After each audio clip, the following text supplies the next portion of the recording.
welcome to the Total Soccer Show and our latest batch of listener questions. Today, we're asking how Jack Grealish knows what time to board the team bus. We're combining the Champions and Europa Leagues, and we're putting some of the biggest clubs in the world on the TSS Panicometer. My name's Ryan Bailey. Joining me today, your friend of mine. He's not on the Panicometer. He's Taylor Rocco. Hello, Taylor. I'm always a little bit on the Panicometer, to be fair, just in my general life. But today, less so, because I'm here with you fine gentlemen. Oh, glad to hear it. Also and Graham. Oh. Graham Ruffin, hello. How do you feel about that? Fair. Can't argue against it, to be honest. I'm also on the Panicometer on a hourly basis, not even on a daily basis. Okay, that's good. Joe, panicked?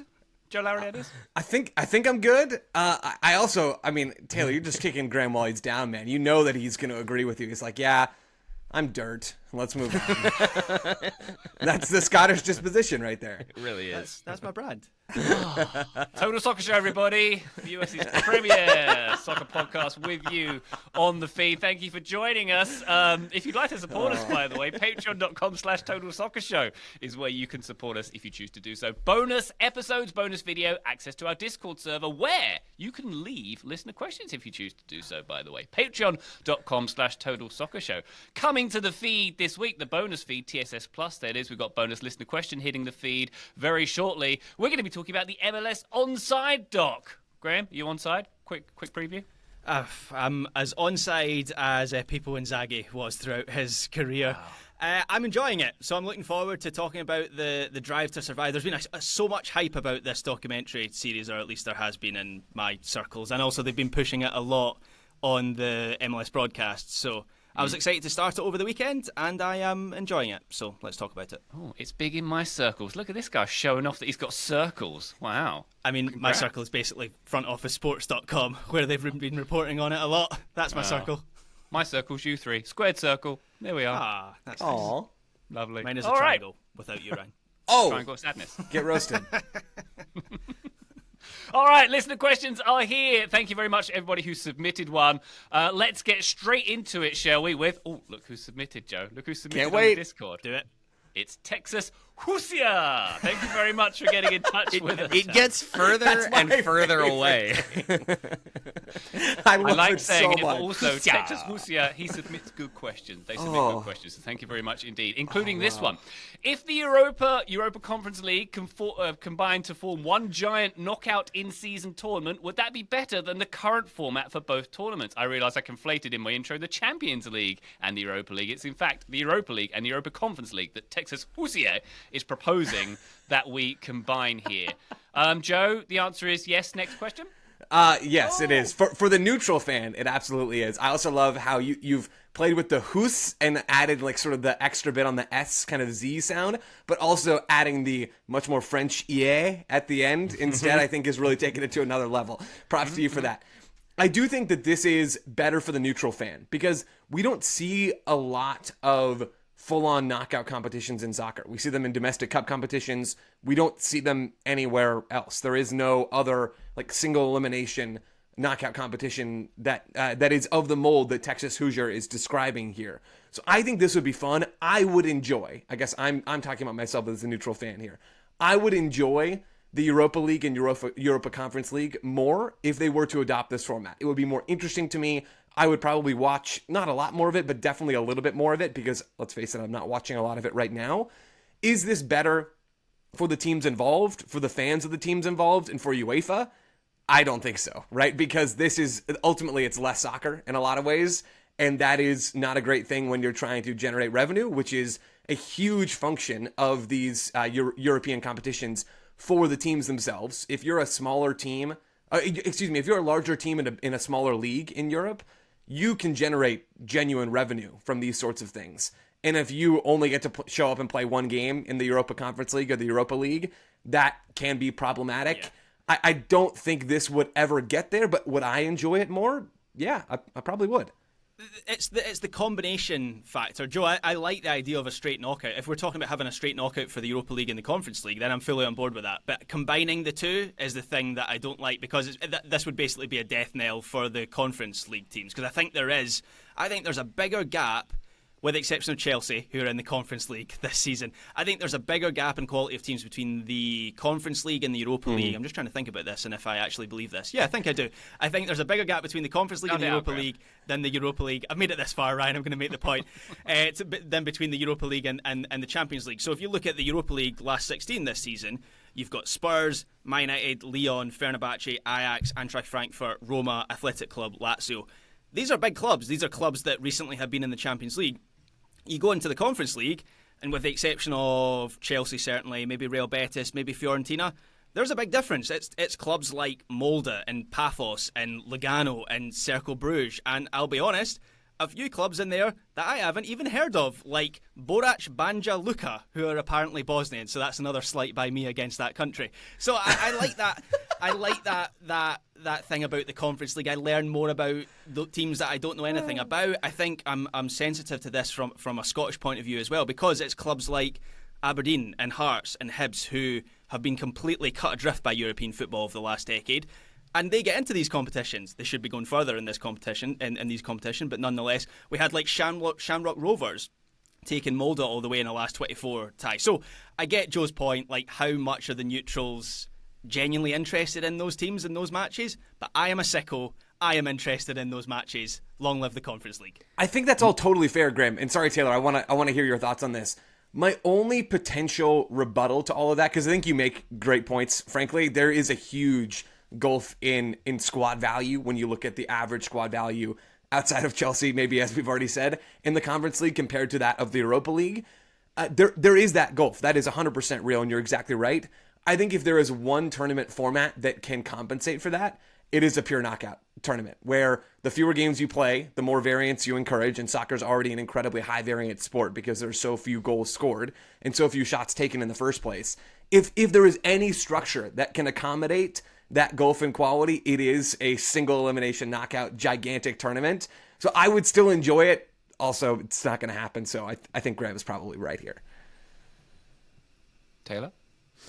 I mean, I think Joe and Graham have covered a lot of it pretty well. I just think if you did do the knockout, like single elimination format, do you do all the games at once to start? Do you have 400 games on match day one? Do you have to spread them out? And if so, it sort of becomes a really weird thing. Like, seen from a collective whole, it makes sense of like, we've got knockout games every other week. That's awesome. But if you are a participant within the tournament, it's like we played our one game and now we're waiting a month and a half for our next game, or 3 months, or whatever it might be. I feel like the format would be an issue. And then I also think, to Graham's point about some of the teams that are in the Europa Conference, like Betis and Chelsea, I don't think they're as inclined to prioritize it at present. So I think you get reserve players or academy players getting opportunities. If it becomes a straight-out knockout competition with Europa League teams involved, I do think the haves would then put their have money into that competition, be able to like put out better teams and go further. So I hear you, Joe, that it might lead to more variance and more teams making it through. I kind of feel like the opposite is true, though. You'd end up getting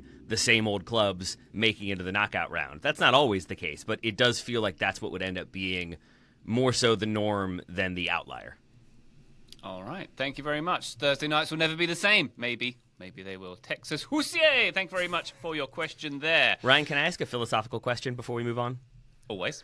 Similar to if a tree falls in the woods and no one is around to hear it, doesn't make a sound. If a club exists and Graham Ruthven hasn't heard of them, do they actually exist? That's a very good philosophical question, but we have to bear in mind that Graham did cause an international incident in Bosnia. Yes. So we have to take that into account. And That's right. That's TSS law now. Of course. I think by law I'm not actually allowed to pay attention to Bosnian football now. So You've already violated the terms of the contract that they made you sign before they let you leave the country. There you go. Yeah. Listener, if you want more detail on that, come and join our Discord and Graham will tell you all about it. Clay W has been in touch. It's the panicometer. Here we go, guys. Please rank these clubs based on how much they should be panicking right now. AC Milan, Manchester City, Manchester United, Tottenham, Dortmund. If you're following along on YouTube, Graham is holding up his hands to represent his rankings right now. I believe he held up 6 fingers for the last one, though, so I'm a little lost count of concerned. how many teams we were talking about. Why don't you kick off then, Graham? I think Manchester United are the clear number one here, right? Yeah. I think it's Manchester United, then a big gap. So I'll run through my numbers here. So Manchester United, big gap. AC Milan, Man City, Tottenham. By the way, not allowed to call them Tottenham anymore. Did anyone see that article in The Athletic this week? They have sent round A note to all the broadcasters not to call them Tottenham. It's either Spurs or Tottenham Hotspur. So I'm the old NYCFC situation. Tell us, we need to tell you what you can call us. What a nice email from Tottenham to have sent. I guess we'll have to figure out new ways to talk about Tottenham from now on. Yeah, it's almost like they're from an area of London called, checks notes, Tottenham. Oh, that might be the reason for that. Yeah, so Tottenham are number 4. And we are a brand, and you will respect our global brand. All right, calm it down. Calm it down. They're just down the street from that neighbourhood Arsenal, famously, just down the street. Dortmund are last on the list just because, like, this is what Dortmund do, right? Like, this is the cycle they go through every single season. Whereas Manchester United, I know we could argue they've been bad for a long time. I kind of think Manchester United are at a tipping point here. Let me say my piece on Manchester United, why I think they are by far and away number 1, right? Do you need to? Like, I feel like we've covered it. No. I completely agree. No. I want to get out like why I think this is an exceptional position for Manchester United to be in, right? So they've been bad for a while. Joe, do you even remember Manchester United being good? Like, only vaguely, to be honest. Yeah. Yeah. So they've been bad for a long time. That's nothing new. But they were rich previously, so they could spend a lot of money, and there was also this aura of being Manchester United, right? So 2016 is a good example of this. That summer, Manchester United finished outside the top 4. I think they finished 6th or something that season. But they went and got Jose Mourinho when he'd won the title 2 seasons before. They spent 160 million on Paul Pogba, who was feasibly one of the best midfielders in the world at that time. They got Zlatan, they got Mkhitaryan, who was the best player in the Bundesliga that season. And now I just feel like they wouldn't be able to do that. Now that the team is worse than ever before, the money is gone, Ratcliffe is cutting costs all over the place, PSR means they have to sell before they buy, but what are they selling? They don't have any sellable assets in that team. I also think the aura is gone. Man United, I don't think they would get Paul Pogba now in 2025, like if this was the same position they were in 2016. I don't think they get Angel Di Maria or Alexis Sanchez. I just don't think players of that level will go there. So how do you turn things around? If they don't have the product on the pitch, they're not rich, and they don't have any aura, how do Man United get out of this situation? That's why I think this is an exceptional situation for them. Here's how you get out of it. You loan out all your players, and then they're way better elsewhere, and then their value increases, and you can sell them for a lot more money. It's going to totally work. It's a genius bit of foresight from Jim Ratcliffe. I mean, no, it is definitely Manchester United should be the most panicked, the most concerned, because I think there's a new article about them every single day about, like, oh, they fired an old granny. Oh, they fired a child. Like, it's just constant negative press about how that club is in free fall at pretty much every level. So, yes, I would say it's them most panicked. I had City least panicked. I think the conversation about the other teams, I think, is probably a bit more fascinating, because, Graham, I went in a pretty different direction than you. I think Dortmund should be pretty concerned. I guess Niko Kovac coming in probably steadies things a little bit. It does feel like they have yet another permanent manager, at least until midway through next season. So I guess that has stabilized, but it doesn't feel like there's a ton to be optimistic about with Dortmund. I feel like we hear a lot of negative stuff about their results, about squad harmony or squad dissatisfaction, about players maybe not kind of reaching their full potential, at least this season. So I was inclined to say least panicked would be City. Then I had Milan, even with the way things are going. I just think they still have talent. I think they're going to stick with Conceição. I think they will end up being okay. Maybe that's not what they would like to be, but I don't think that they are in a free fall situation the way maybe Manchester United, Dortmund, and maybe Spurs. I had Spurs third just because it does feel like they're getting players back. They're starting to perform a little bit better. I do think Big Ange is going to stick around, so I think there's less to be panicked about if you're a Tottenham supporter. Yeah, I agree on Spurs, certainly. Joe, I'm interested where you have City. It feels like maybe that's where the biggest variance is here. Yeah, I have City. Shoot, I also put Manchester United on top of my list, and then a big gap, so my numbers are all messed up. I have City 4th overall of the 5. Okay. I got to be honest, I really struggled to answer this question. Nothing more needs to be said about Manchester United, although I do still imagine that they sort of have money that they can spend, but point taken, Graham, about the PSR stuff, making it more complicated than it would have been a decade ago. To be honest, outside of Man United, I'm not that worried in the long term about the rest of these 4. The key here, though, is relative to expectations. And the reason why Manchester United are on the top of all of our lists, and the reason why we've talked about them so much, and I'm not going to do it anymore here, is because relative to their stature, relative to how much they spend on wages, they are having a horrible season. And Dortmund are sort of in a similar category, being in 10th this year. But in a way, even though I don't exactly agree with how Graham categorized Dortmund, I do kind of agree in that it's still Borussia Dortmund. They're still going to be one of the better teams in the Bundesliga, and they're still not going to be the best come next season and the year after and the year after that. Maybe they've lost ground at the top of the table when you think about Bayer Leverkusen becoming what they've been. But then you think about Xabi Alonso leaving potentially over this upcoming summer, and maybe that reshuffles the deck in Dortmund's favor. Really, though, Tottenham, Dortmund, and AC Milan, so 3 of the other 4 teams, and Man City is the one that Graham asked about and the one I've talked about the least so far. Really, those 3 teams, Tottenham, Dortmund, and Milan, are just going to be who they are. AC Milan have the 3rd best expected goal differential in Serie A right now. This is a good team. They haven't missed out on the Champions League in about 5 years, and it does seem like they're on pace for that this season. So I'm not saying it's been a good year for any of these teams. Clearly they're not. Clay asked about them in a panic rankings question. So we know that that's not the case. But I think most of us would probably bet on AC Milan continuing to push for titles in Italy and continuing to push for Champions League spots in Italy, which is about where they are. I think most of us would probably bet that Dortmund are going to push for 2nd to 4th in the Bundesliga on a regular basis with the occasional title challenge. That Tottenham will finish, 7th to 5th to 7th, I don't know, in the Premier League, something along those lines. And then Man City, who are probably going to be back in title contention next season, but maybe not. And that's why I think there is some panic here. Yeah. But I think they're going to be in the Champions League again next year, even though they were bounced this season, which has been a failure, of course.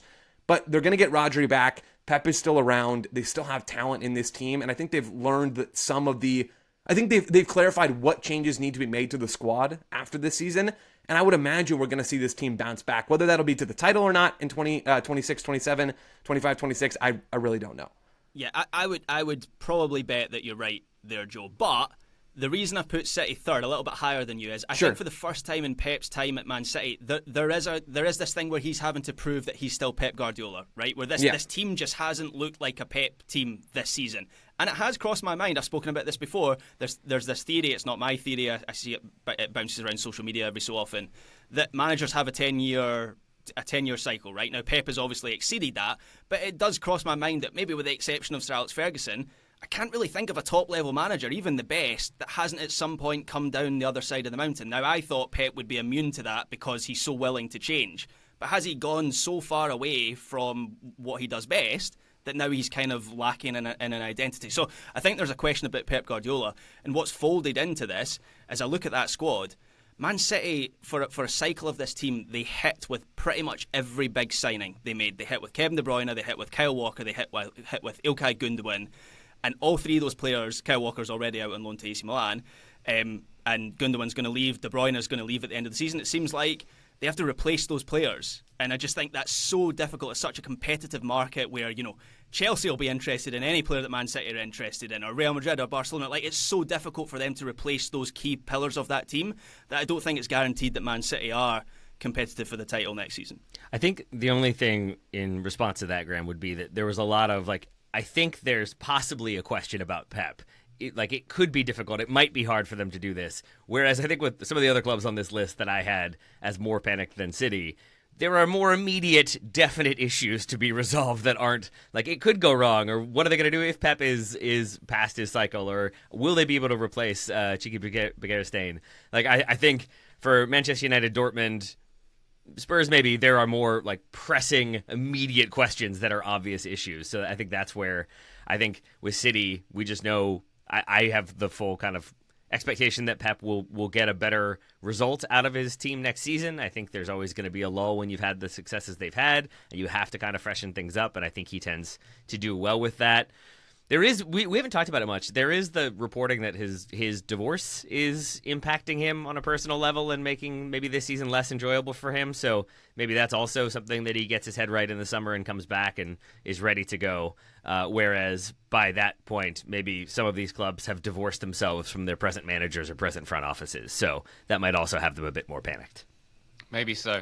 I'm wondering if Pep's going to do a press conference where, how he talks about opponents of lesser teams, where he says they're the greatest manager in the world, best wife in the world, divorcing it, best wife. Oh no! Maybe, oh no! Right? Maybe we're going to get that at some point. We will see. Is it TLDR here that everyone's a bit panicked, everyone's a bit nervous energy, but Man United are kind of much worse than everyone else? They're doomed. I think. Truthfully, I think Joe made the strongest point, which is that relative to expectation of panic, because Dortmund sacking a manager mid-season has sort of become a norm. Milan manager always under pressure. Spurs maybe less so. Maybe that's why I had them higher up the rankings. But with Manchester United, I guess there's an expectation they're sacking their manager every season. But at this point, If it isn't Amorim, I don't have any idea who it is, and I don't think he's the problem, but I certainly don't think there's an obvious solution out there. So that's the Rooney, other reason why I think get the they sack are. boy in. Yeah, Boy. there we go. That should solve everything. What could go wrong? Everything? Everything could go wrong? Okay. There we go. Well, there might be a managerial solution. We're going to take a quick break. When we come back, we're talking about Bournemouth, wink wink, and much, much more. Join us then. Total Soccer Show, welcome back to our listener questions. We go now to Royalty. Love a pun name. Who's got that? I'm going to start again. Total Soccer Show, welcome back to our listener questions. We go now to Royalty. What a wonderful handle on our Discord. Given Bournemouth's form this season and the growing interest around Andoni Iraola, if a major club were to part ways with their manager, see previous segment, before the season is out or over the summer, will he make the move? If he does leave before next season, is there any concern about the impact on Tyler Adams before the World Cup? Taylor, please don't go to Man United. Iraola, please don't do that. Is that a possibility? It's not a possibility, right? He wouldn't do that to himself, would he? I don't think it's a possibility. I'm also not sure, even with the way Bournemouth have played and how successful they have been under Iraola, I don't think he would move the needle if they were to sack Amorim the way they would probably have to get people back on side. That's not a shot at Iraola. That's more so a shot of what Manchester United have done to themselves. And this is part of the question for me, is like, what would be the sort of upgrade for him at present?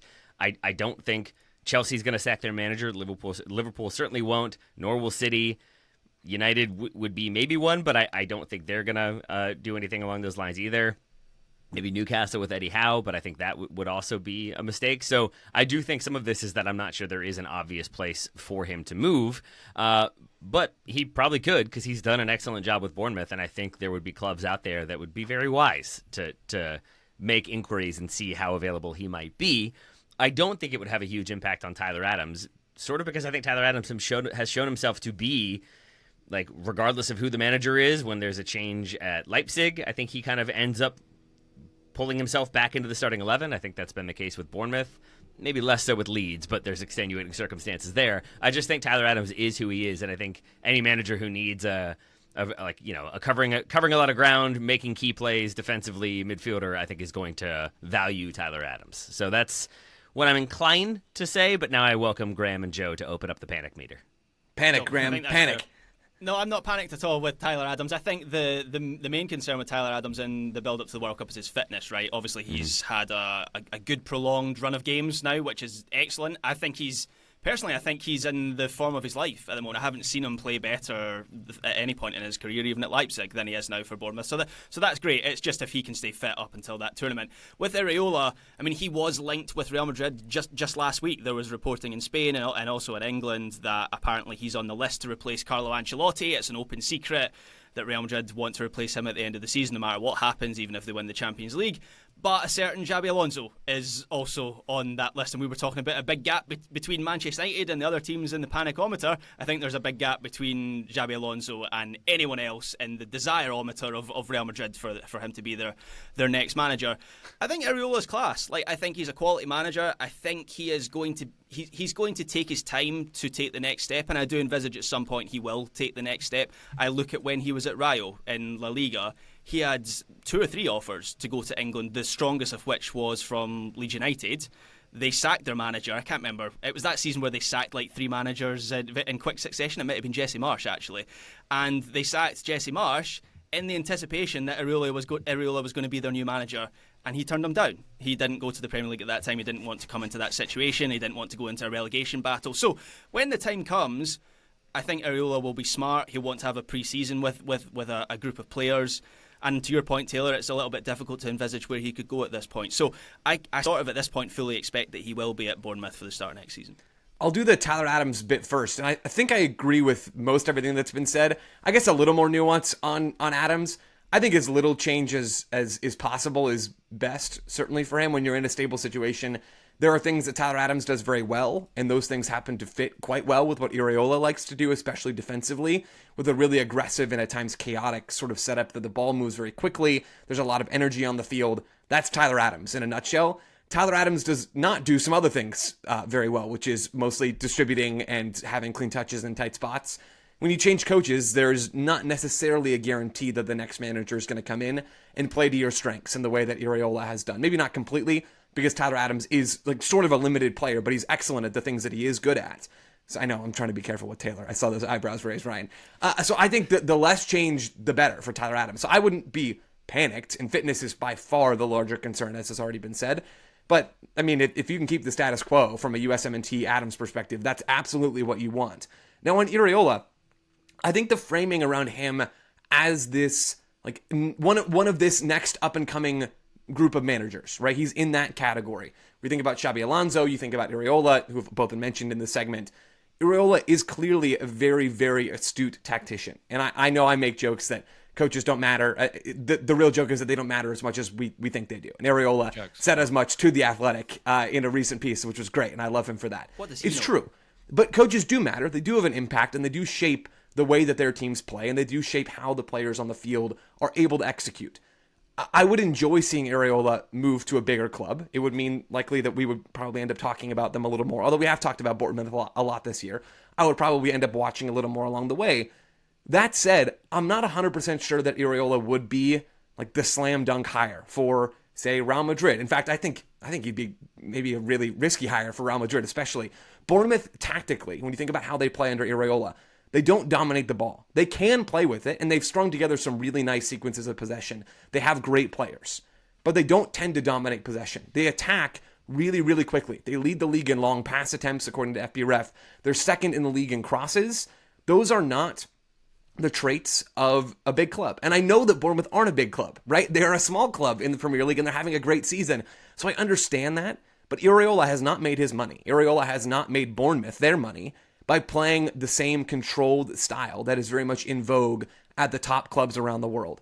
They defend super aggressively, this Bournemouth team. They're fifth in tackles in the final third this year. Their games are chaotic rather than super controlled, and there is some control to it.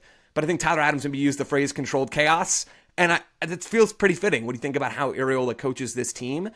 That is just not the real theme that we're seeing at a lot of big clubs. So I would be fascinated to see how his style would adapt, if it would adapt, how all of this would work. I just don't think it is such an obvious tactical fit for a big club. But again, we just haven't seen it. We don't have the data of what Iriola does when he has more resources because he's never been in that position. So I think this would be super, super interesting, not just because, here's an up-and-coming manager taking the next step, but here's an up-and-coming manager who is doing something that's very, very different than what the club that's going to hire him most likely wants him to do. That adds some intrigue for me. All right. Thank you very much, Royalty, for your Bournemouth and Tyler Adams-based question. We go now to Vire. I hope I'm pronouncing that correctly. Vire, very much a member of our Discord of Scandinavian disposition. If Ireland had one FA, just as they only have one Irish Rugby Football Union, would that create a better situation for the sport on the island, both in how good the league and team it is and how good the national team is? What do we think about this one? Can I ask a clarifying question? Is this just about like a unified league, or is it also about a unified national team as well? I think it's both, right? Okay. It has to be Yeah, both I would say both CFA, from the right? question. Cool. Absolutely. Yeah. So, and for further context, the Irish National Rugby Union team is the men's national team for the island of Ireland, if that makes sense. So the whole island, which is Northern Ireland and Ireland, together as one. They compete in the Six Nations Rugby together. That's happening on NBC, by the way. And there's a few different carve-outs across different sports. So in the Olympics, there is no Northern Irish Olympic team. You choose whether to represent the Irish Olympic team or Team GB. So maybe the best example of that was Rory McIlroy when they introduced golf into the Olympics. He had to choose between the two. It was a little bit controversial for obvious reasons. He's chosen to represent Ireland. So it's maybe not quite as high fantasy as Veres implies in his question, says it's high fantasy. And there's also, like, not to get into the politics of this, but there is a renewed debate around United Ireland following Brexit, which has put a trade border in the Irish Sea between Northern Ireland and the UK. So I do kind of wonder if that might happen in my lifetime. I think the national team, to take it back to soccer, I think the national team part of the question is quite straightforward in that a unified team would be slightly stronger than the Republic of Ireland team. You'd maybe have a couple players who would come into that side, and a lot stronger than the Northern Irish team is currently. But the league question is interesting because I've been paying so much more attention to the League of Ireland recently. Part of that is due to the newsletter. And Take that, Bosnia. That's why their attendance or their viewing figures have gone up by 4,000%. That 1 gram, that's what does it. I'm about to mention how their viewership figures have gone up over the last couple of years, but I've written about it a couple of times for the newsletter. But the League of Ireland is really going through a growth spurt at the moment. There were 33,000 fans at the Aviva for the last Dublin derby, which I wrote about a couple weeks ago. Shamrock Rovers, who I've already mentioned on this episode, they pushed Molde in the Conference League all the way in the knockout rounds. They've just got a new TV deal. They've launched a streaming service as well.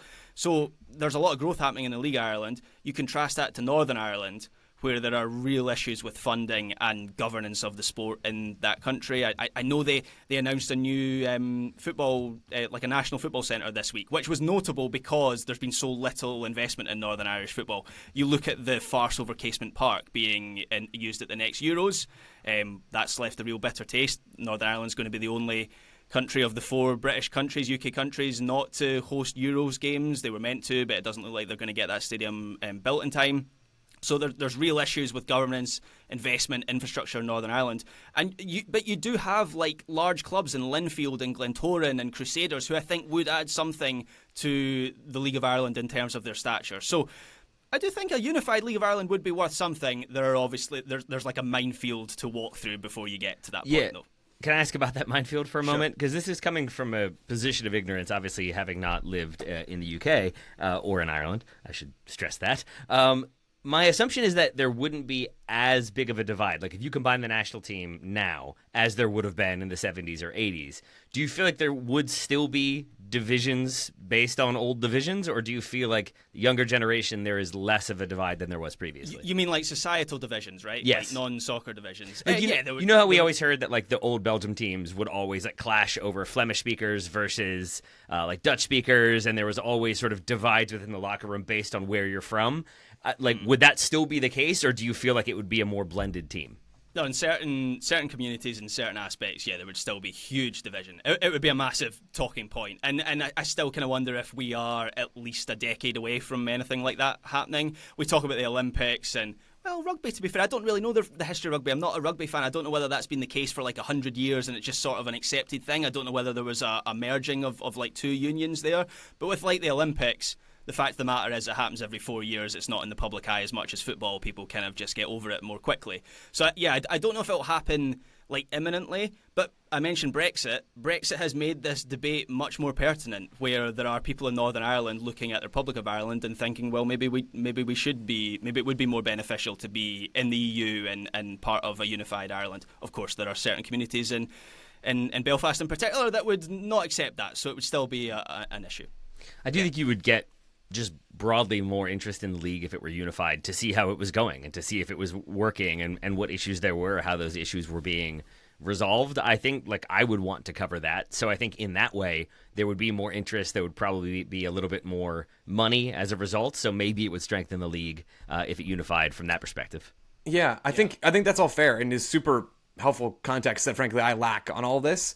My sort of sneaking suspicion about the leagues combining, and Graham and Taylor, you guys have both gotten to some of this, is that it would help and would probably make things a little bit more interesting, as you're saying, Taylor.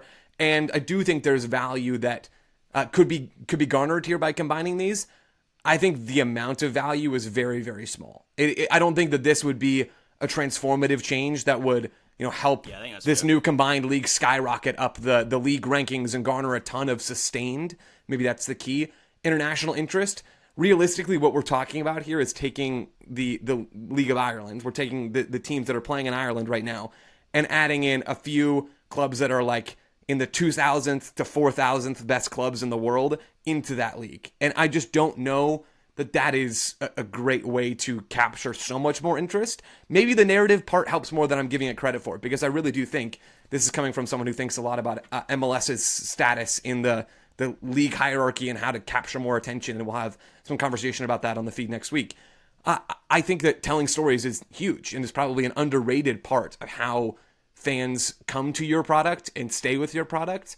But I don't know that this would have that sort of long-standing success. To that point, Joe, about like the quality of the teams, obviously you can argue against the current quality of Linfield and Glentoran. They're in the grand scheme of things, they're not great teams. But it's similar to the debate around adding the Old Firm teams to the Premier League. Are they of a stature that if you put them in a better situation, they would dramatically and rapidly improve? And I think that's kind of the point I'm making. Like, I don't want to be ignorant here because I don't live in Ireland, but the way I look at it is you're kind of adding a second football city to the League of Ireland. At the moment, Dublin is the dominant football city. Maybe Cork would say it's a football city as well, but Dublin has like 3 or 4 teams. It's got a real ecosystem.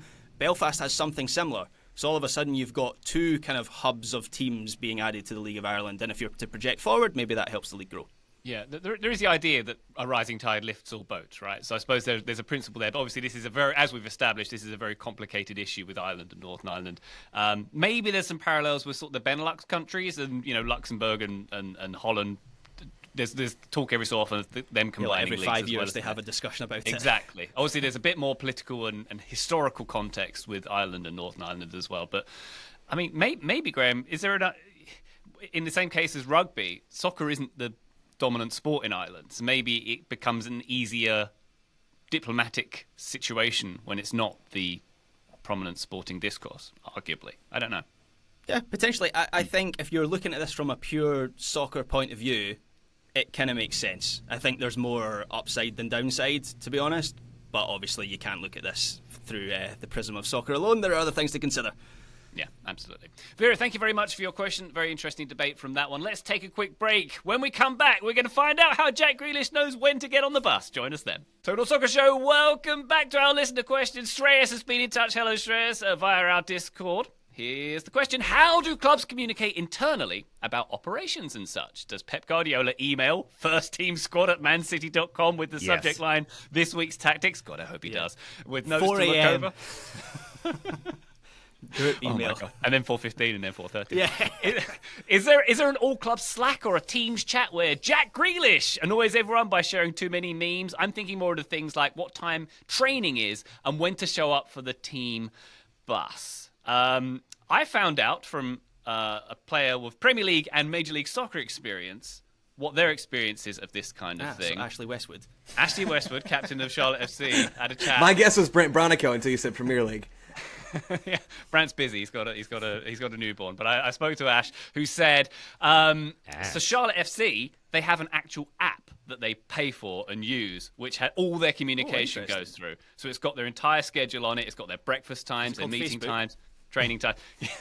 Maybe it is, but apparently it's like a custom app. I don't think it's not like built for the club or anything, but it's like I didn't find out the name of it. It's a common app they pay for. But basically it tells them everything they need to know and gives them all the alerts, meeting times and everything.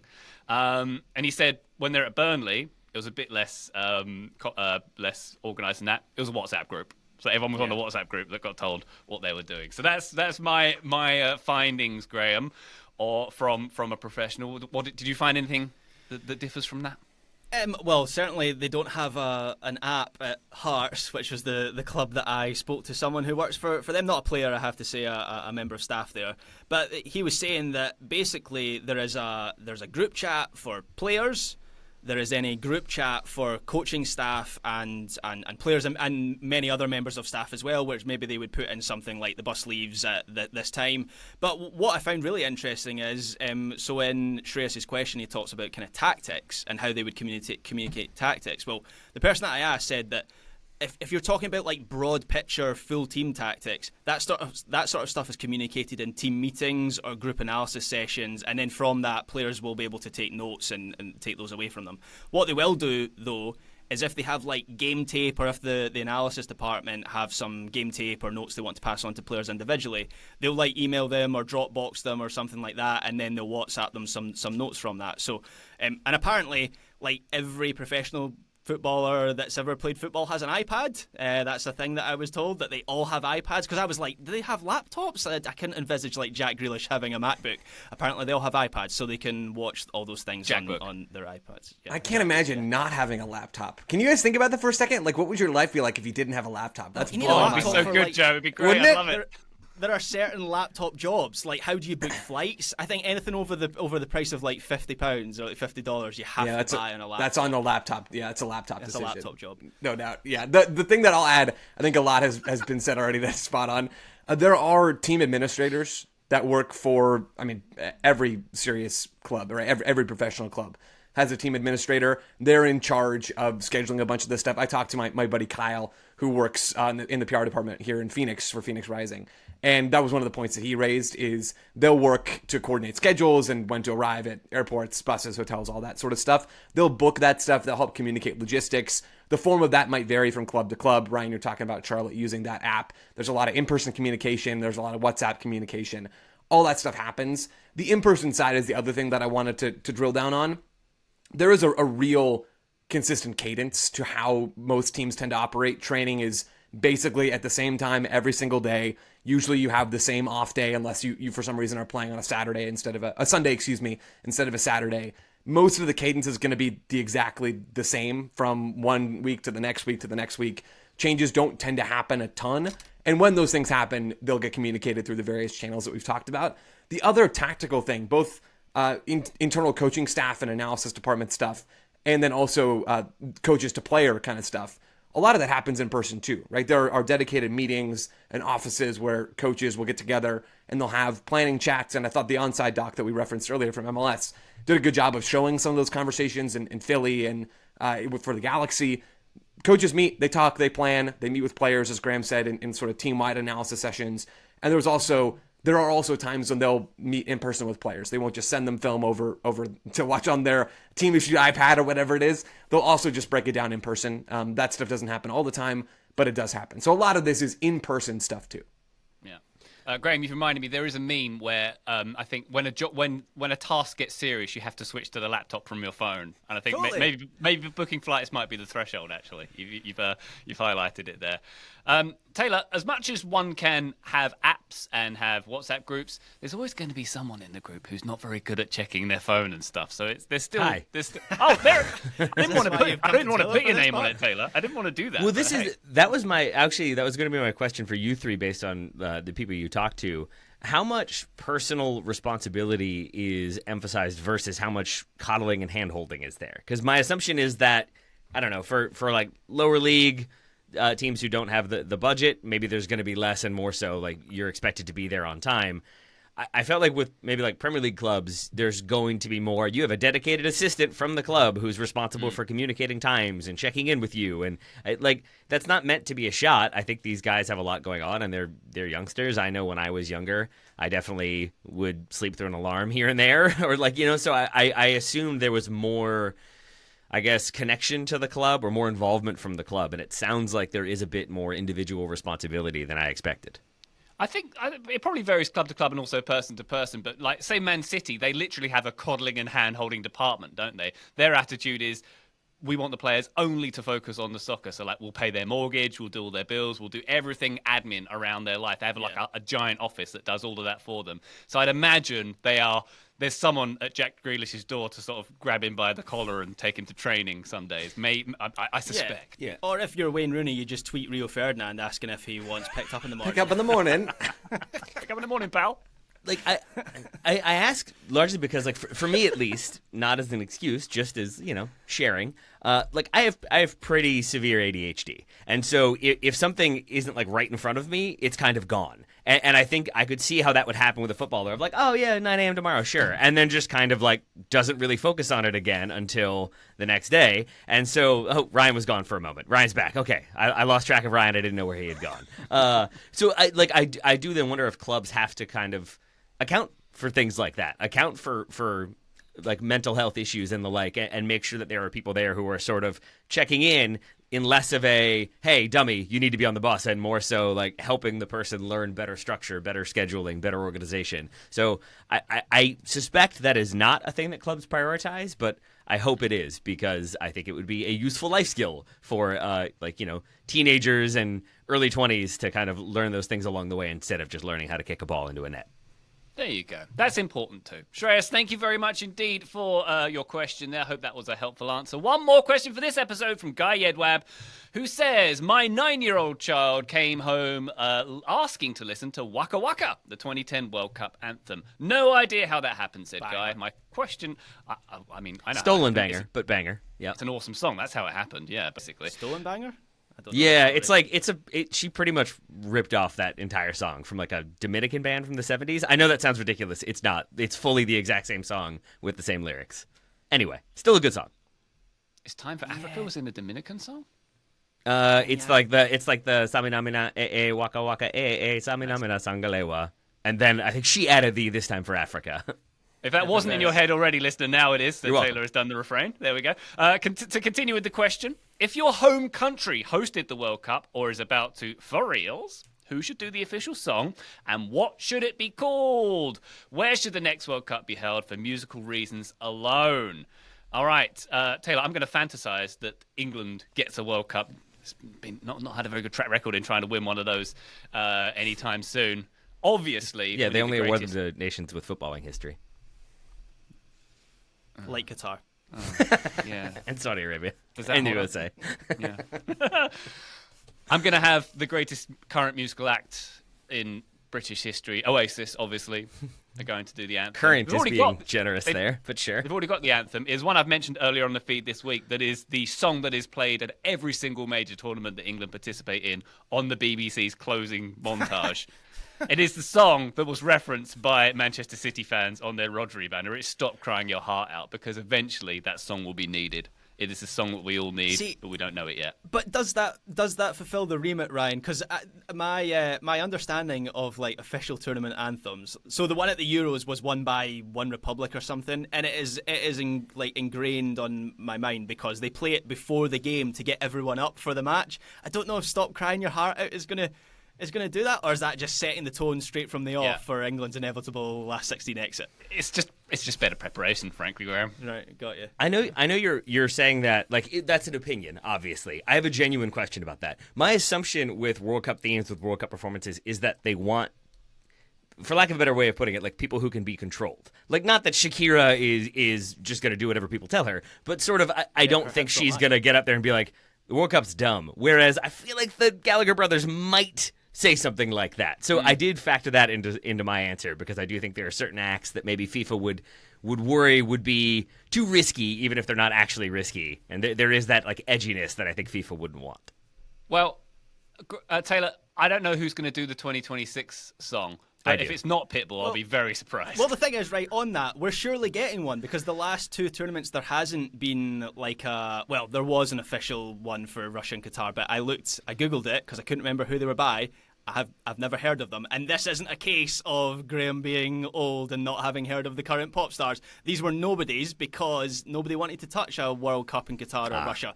The USA, Mexico, and Canada were surely going to get like someone that we've heard of doing a song for this World Cup, aren't we? So who's our money on? So I think if you look at like USA dominant done musical genres, you've got a lot of country, you've got a lot of pop, you've got a lot of hip hop. Who do we know can do all three without any sort of drama? It's Beyonce. Beyonce with the best country album, and then can do pop, can do hip hop. So I have it as Beyonce. The song's going to be called "The World's Cup," aka Holland with the good hair. We're gonna throw back to Lemonade on that one. But Nice. yeah, that's my guess. The World's Cup, aka Holland with the good hair. We're probably going to get... Oh, sorry, Ryan. I guess on like a semi-serious note, we're probably going to get like a mashup, right? Wouldn't you think? Because as much as this World Cup is hosted in the U.S., it's also not hosted in the U.S. I think the first game of the World Cup is in the Estadio Azteca in Mexico. Like, I would imagine we're going to get like Mexico, U.S., Canada, mashup, three artists. I don't know exactly who those people should be. I think that's the most likely option. Maybe not. Maybe it would be something completely different and completely random. That would also be fine, too. There is precedent for that. My actual answer, though, and I mean this with all sincerity, I think we should get a legend to do it. Not just a legend of the music industry, but a legend of the game. Oh, Joe. I think maybe we should call it "Don't Tread," and it should just be a remastered version of the 2007 smash hit "Don't Tread" by Clint Dempsey. That's the actual answer. I thought- will hear. Legend I thought you were going to say. All three of us thought you were going Alexi, and maybe Alexi needs a featured cameo on that. Who says no? Guys, who is the most famous American soccer song ever? It is Clint Dempsey. It is not Alexi not wrong. Lalas. "Don't Tread." You're not wrong. I'm not up on my Mexican pop stars, I'm afraid. That's why I didn't go that direction and actually try to assemble a trio. If you didn't notice, Yeah. I was too scared. For me personally, I do think if you're doing a World Cup based on like music and musical influence, the U.S. is probably the legit answer, just because there is so much of it. yay soft power. But for me personally, I would say Ireland would be very fun musically, but also just a World Cup in Ireland would be terrific. But I do enjoy some Irish folk, some Irish punk, some Irish hip hop. It's all good. And then Argentina or Colombia for cumbia music. And I would encourage people to go watch, put into YouTube and watch it because it's great. It was my introduction to them. The 2019 Copa Sudamerica final, where they had, I think, musical acts from the cities or areas where both teams were from performing, and it was Colón from Santa Fe in Argentina. So they had Los Palmeras. And that halftime, you could see how much that performance means to the Colón supporters. They are singing along. There are people weeping as the songs are being played. And I think cumbia music would be a great score for a World Cup. So Argentina or Colombia for cumbia, USA for all of the music, Ireland for all of the Irish music. For Ireland, Taylor, how about we have a unified Ireland, as we were just talking, and we invite Kneecap to do the... I'm sure that'll go fine. You were talking about people who won't rock the boat too much. Bono featuring Kneecap. Here we are. Oh man, why do I need that in my life? I feel like I need to see that at some point. DJ, is it DJ Provi? Would he have a balaclava with like the half Irish flag, half Northern Ireland flag? Probably not. Yeah, let's make it happen. Oh, man. All right, Graham. Any suggestions on your side? I'm trying here? to think of Scotland. I saw David Tennant do a rendition of 500 Miles by the Proclaimers, obviously, at the BAFTAs last week, and he was getting like James McAvoy and what's the guy in Slow Horses called, Jack Loudon to like join in. So maybe that would be the official song of a Scottish World Cup. And if we're coming up with an original tune, it can just be called, I don't know, I'm Dirt, We're Dirt, whatever Joe said. Wow. Wow. That's the rousing patriotic anthem you need for a World Cup. I'm still trying to think of what the US one would be. I'm just convinced that like FIFA regards Pitbull as the most universally inoffensive. Can I tell you why I have slightly more love and respect for Pitbull? Because he's Mr. International? Have you heard the story? Is it because he's been there, done that, Taylor? Would that have anything to do with it? Is that a song lyric? I don't know really any of his music. Mr. 305. It's an old story, but have you all ever read the article about when he did this like partnership with Walmart, and it was like whichever Walmart gets the most votes in the country, he would go and perform at that Walmart, like in the parking lot. And so I forget who it was. I think it was a journalist. Started a campaign to like have it be the most isolated Walmart in Alaska, and they won. And he went and did it, and was somewhat good-natured about it. And right there, I was like, all right, Pitbull, I see you. I appreciate this. He definitely had some questions and comments for the person who had organized the campaign, but that did make me like him a little bit more. So let's have Pitbull do the theme from Alaska for the 2026 World Cup, and then I'm all in. When you call yourself Mr. Worldwide, you've got to live up to that billing. Indeed. So. I said Mr. International. That's how out of touch I am, Graham. Mr. Worldwide. That's the most British way to say Mr. Worldwide. Mr. International, yes. Yes. Don't you know? The sun never Lord sets on International, Mr. International. Okay, Yes, that's enough of that. Thank you very much, Guy, indeed, for your question. Thank you to everybody who has submitted. Once again, you can go to our Discord to submit questions, and you can access that at patreon.com/Total Soccer Show. Please, and thank you to everybody who does so. Also, totalsoccershow.com/questions is where you can submit them if you are inclined that way too. But for now, Taylor Rockwell, thank you very much indeed for your question answering. Thank you very much, my friend, and dibs on Lord International is my new stage name. Lord International. Wow. Yes. Verily. Okay, I'm with it. I'm on board. Graham, very much. Thank you. Thank you, Ryan Bailey. And Joe Harrier, pleasure as always, my good man. Pleasure was all mine, Ryan. Tell Ash we said hi. Will do indeed. He's not listening. I'll say it otherwise, though. Listener, thank you very much for joining us on this one. Have a wonderful weekend. We'll be back on the feed very shortly. But for now, bye.